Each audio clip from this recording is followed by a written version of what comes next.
शोषण बंद करो, बंद करो, बंद करो। आउटसोर्स कर्मचारियों का शोषण नहीं चलेगा, नहीं चलेगा, नहीं चलेगा। आउटसोर्स कर्मचारियों का शोषण बंद करो, बंद करो, बंद करो। मुहावरों की सरकार नहीं चलेगी, नहीं चलेगी, नहीं चलेगी। बीजेपी सरकार हाय हाय हाय हाय हाय हाय। धक्काशाही नहीं चलेगी, नहीं चलेगी, नहीं आउटसोर्स कर्मचारियों का शोषण नहीं चलेगा, नहीं चलेगा, नहीं चलेगा। आउटसोर्स कर्मचारियों का शोषण बंद करो, बंद करो, बंद करो। आउटसोर्स कर्मचारियों का शोषण बंद करो, बंद करो, बंद करो। आउटसोर्स भर्तियां बंद करो, बंद करो, बंद करो।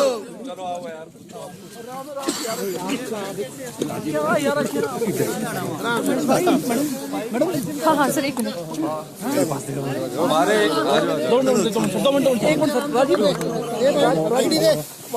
हमारे विधानसभा के सदस्य हाथ पीछे रखो यार।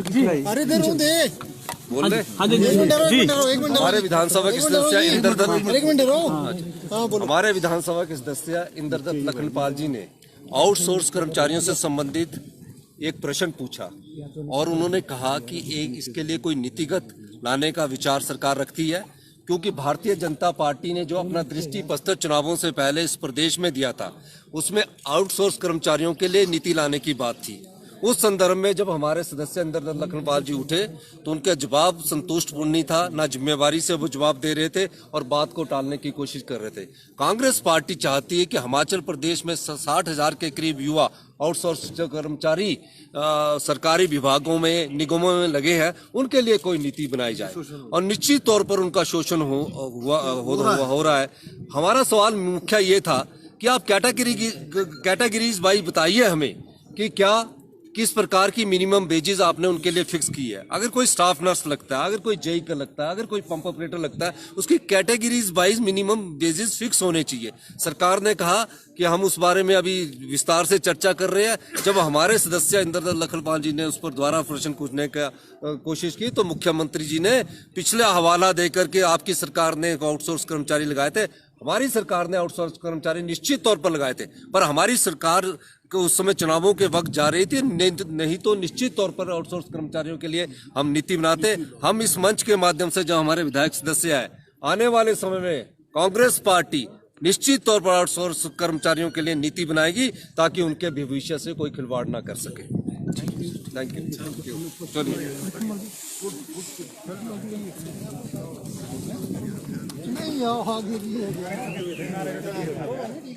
तो जिस तरह से आपने सुना कांग्रेस विधायक सुखविंदर सिंह सुक्खू को, जिनका कहना था कि सरकार जो है आउटसोर्स कर्मचारियों को लेकर जो है कोई नीति नहीं बना रही है, जबकि सत्ता में आने से पहले जो बीजेपी पार्टी है उसने आउटसोर्स कर्मचारियों को लेकर जो है पॉलिसी बनाने की बात कही थी, लेकिन अब सत्ता में आने के बाद पार्टी जो है कोई नीति जो है आउटसोर्स कर्मचारियों को लेकर नहीं बना रही है, जिसको लेकर जो है सदन में आज विधायक इंद्रदत्त लखनपाल द्वारा ये प्रश्न लगाया गया था कि क्या सरकार जो है आउटसोर्स कर्मचारियों के शोषण को रोकने के लिए कोई कदम उठा रही है, सरकार जो है नीति बनाने को लेकर विचार कर रही है, जिस पर मुख्यमंत्री ने जवाब दिया और मुख्यमंत्री के जवाब से जो विपक्ष है वो असंतुष्ट नज़र आया और सदन में ही जो नारेबाजी है वो शुरू होगी और सदन में इसको लेकर जो है काफ़ी हंगामा हुआ और उसके बाद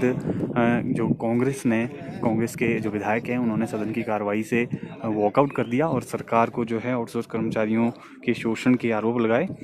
साथ ही सुखविंदर सिंह जो सुक्खू हैं कांग्रेस विधायक, उन्होंने कहा कि अगर सरकार जो है कांग्रेस की एक बार फिर से सत्ता में आती है तो सरकार कांग्रेस पार्टी आउटसोर्स कर्मचारियों के लिए पॉलिसी बनाएगी और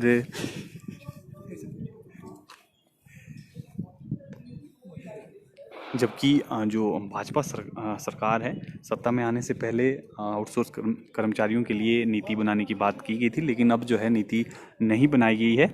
इसको लेकर जो है सरकार जो है अपना रुख स्पष्ट नहीं कर रही है और आउटसोर्स कर्मचारियों का लगातार शोषण हो रहा है। तो इसको लेकर जो है सदन में आज कांग्रेस के जो विधायक हैं उन्होंने सदन की कार्रवाई से प्रश्नकाल में ही वॉकआउट किया है।